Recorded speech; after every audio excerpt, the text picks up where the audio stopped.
How to fix the CMD keeps popping up in your Windows 10 or Windows 11 computer. So first what you will need to do is perform a scan to see if there is any viruses on your computer by going to the settings menu and then going to the update and security and then Windows security for Windows Defender and then virus and threat protection. And you can perform a scan from here by clicking the scan options and doing a full scan and then clicking on scan now. You can also use other software such as malware bytes.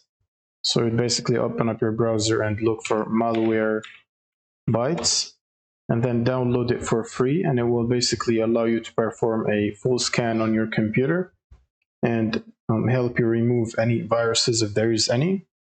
Now, once you finish doing that, you will need to open up the cmd or terminal or Windows PowerShell as administrator. And then you want to type the following command, sfc /scan now, and then press enter and wait for this process to finish scanning your computer and repairing any potentially corrupted files. Now what you can do next is right click on the start button and then open up the run menu right here, and then you want to type shell : and startup and then press enter, and it should open up this folder right here, which should basically contain any programs that run on the startup that might open up the command line.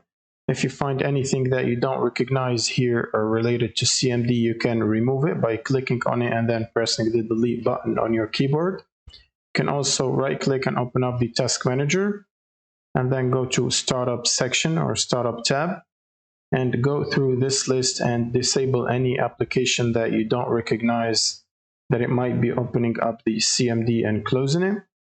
Now once you do that, you can close out of this. And now the last solution is to right click on the start menu or button and then click on apps and features or installed apps in Windows 11, and then it should open up this list right here. You should go through all these installed apps and basically uninstall any app that looks weird or you don't recognize, which basically doesn't come from official sources or trusted sources. And once you do that, you should basically restart your computer, and that should fix the CMD keeps popping up issue. Thank you guys for watching and subscribe.